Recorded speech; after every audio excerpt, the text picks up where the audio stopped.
Hi everybody. Today we'll talk a little bit about the Arduino IDE software. So we'll go over like the structure, how it looks like, and how we code in this environment to get something onto the microcontroller and so that we get the microcontroller to do some cool things. So we'll basically do some like simple examples today just to see how it works and how we can communicate between a computer and the microcontroller and things like that. Let me share the screen here. So if I open the Arduino software here, this is what we get. It always will give you, when you open it, two different functions, which is the void setup function and the void loop function. So those two functions are always needed, or we always need those two functions when we work with a code for the microcontroller.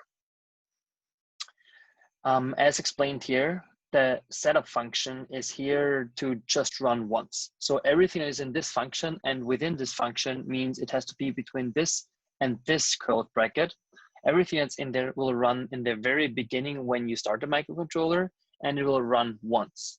Compared to this, the loop function will after we're done with the setup function, the loop function will run again and again and again repeatedly. So this will have everything what we want to measure. So for example, if we want to measure a temperature sensor, or in our case, later an acceleration from an accelerometer, we will put our measurements into this loop function and we get constantly numbers from this accelerometer. Maybe let's talk a little bit about the interface here before we start with a small example. So we have a few small buttons here. So this button here basically saves the code that I wrote, and I can then like save it somewhere. Here I can open a different code that I already wrote. Here I can open a new tab. So yeah, it looks like this.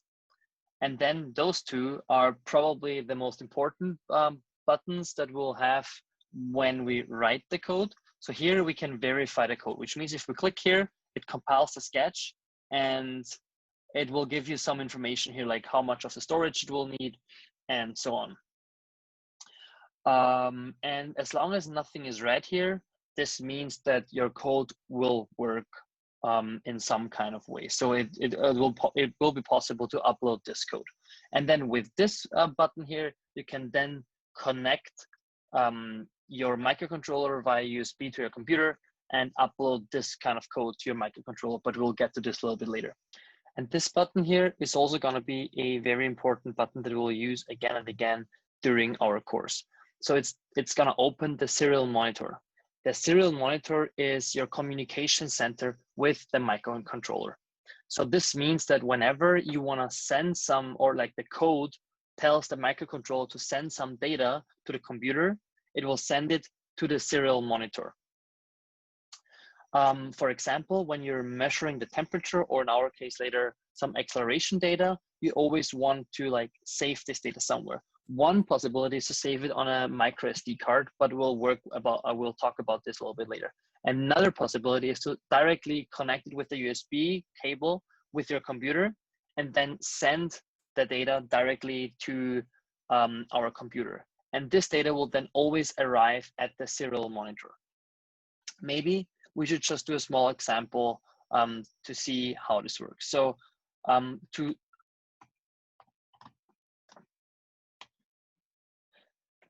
begin with, we always have to open or start this communication between the microcontroller and the computer. So for this, we need this line here. It's called serial.begin.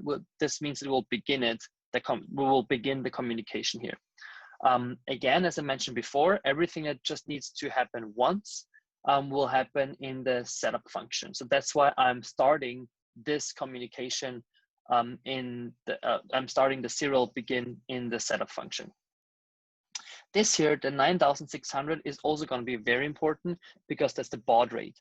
The baud rate specifies how fast the microcontroller will send the data from the microcontroller to the computer. And I'll explain in a minute why this is super important.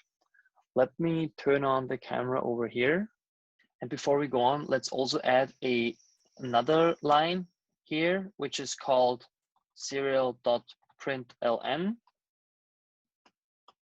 and let's say hello BPK 409.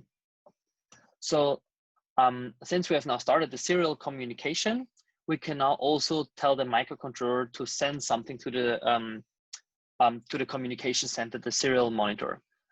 And in our case, that will be hello BPK 409. We can see that later. Another very important thing that we need, we always need in a line of code is this semicolon. The semicolon lets the code know that this line of code is over now, and that the next line will be its own individual line of code again. So let's, for example, now save this here, just that, let's say this is our first code.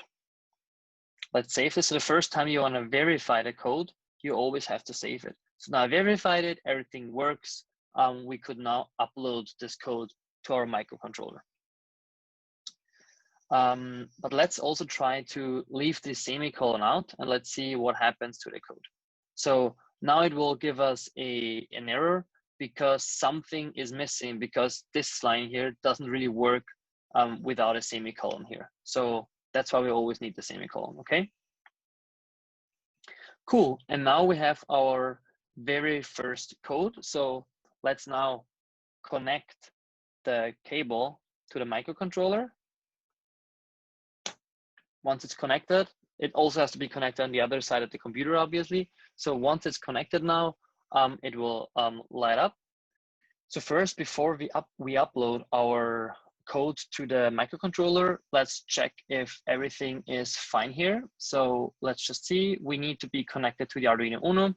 And the second thing is that we need to tell the Arduino IDE at which port our USB is connected, or our microcontroller is connected via the USB. In my case, sometimes you just have to try around, or you can look it up on your computer where a USB is connected. But in my case, this is that one. And again, we can, if you want, verify, see if the code is fine. If the code is fine, we can then upload our code to our microcontroller. So it's uploading, everything is fine. So since it's connected now, we can now open our serial monitor. And here we go. We have the hello BPK 409 that we wanted it to send to the serial monitor. This here now is the serial monitor that I explained before. So this is our communication center with the microcontroller. One very important thing here is that this baud rate here always has to be the same as the baud rate specified in the code. Please always remember this for the rest of the course, especially also when you'll get, when you can download some code from us, from GitHub. Always check what the serial begin number here has and what it specifies, and then change it to the same here. Because let's see, I'll give you just an example. If you use a different baud rate, and then we just start it again, it will just not work. The reason why it will not work is because it is sending with a different baud rate, with a different speed than it's receiving, and it just cannot encode the data anymore. Let's go back to 9. And obviously, as higher the baud rate, the faster you can send some data. One more thing here that we can check out here is the microcontroller has a reset button. The reset button, it's this one here, this button here. The reset button basically starts the code from the very beginning again. So if I click it again, it'll start it again, and then it'll send hello BPK 409 again, because it started with the setup function, and now we get again. So let's just click it again, click, wait a little bit, it will start it, and it will send the hello BPK 409 again. So let's now close the serial plotter again here. So let's now have a quick look at the loop function. As I explained before, the loop function will repeat the things that it tells you to do again and again and again as fast as possible for the microcontroller. So if we, for example, tell it to serial print, let's say hi again, and then let's just put a delay here. So a delay is basically like 500. This is always in milliseconds. So if I say it should delay by 500, it will just take a break for 5 100 milliseconds. I'm just doing this because otherwise it will give us a high again in a very fast speed, and sometimes that doesn't really work super well. So like in this case, there will be a break, and then after half a second, it will tell us the high again. So now we can check if our code is working, which means that we verify it first, see if there is an error message, no error message. So we can now upload it to our microcontroller, wait until it's uploaded, done, and now open the serial monitor and see what's happening. As we expected, we get the hello BPK first, because that's what we have in the void function, in the setup function. And then afterwards, every half a second, we get the hi again message again and again and again and again. And this basically happens until we disconnect the microcontroller or we close the serial monitor or anything like that. So again, if I reset this code here, a reset, it stops for a moment, and then it starts again with the hello BPK with the setup function, and the void function happens afterwards.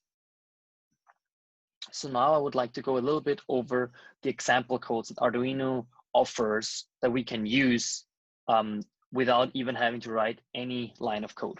So if you go here on File and you go on Examples, you can see that by just downloading the Arduino IDE software, it will come with a lot of different examples. So for example, the bare minimum is really just what we talked before. It's really just the setup function and the loop function, which you'll always start with. If we click again here, the example, another very common example that people would try when they try the microcontroller first is the blink function, or the blink code. So the blink function basically uploads a code to the microcontroller that lets its built-in LED blink repeatedly. I'm not going too much into the details here, but in the setup function, they first specify which pin we want to work with. So in that case, we're working with the built-in LED, and we want this to be an output. So we want this to either turn on or off. And then in the loop function, as before, we have the delays. So the delays means that there will be a break for 1,000 milliseconds, which is like a second. And then we wanna, in their case, it writes high to the built-in LED. So high means that it will light up, and then it will light up for a second. And then afterwards, after a second, we say low, which means it will turn off the LED light again.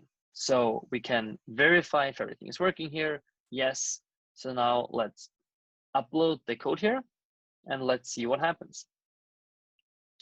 So the LED, the built-in LED, is our blue light that is now blinking on for 1 second and off for 1 second. So let's just see what happens if we change this to, like, let's see, it should just be on for 100 milliseconds and off for a full second. Let's upload this to the microcontroller and see what happens. So now it really just blinks for 1/10 of a second, but it will be off for a full second. So that's about it with the first introduction video to the Arduino IDE software. I hope I could bring you a little bit closer to the bare bones of this software about the coding with the microcontroller. And I especially hope that your microcontroller is blinking now. I guess that's it for today, and I'll see you soon with the next video. Bye-bye.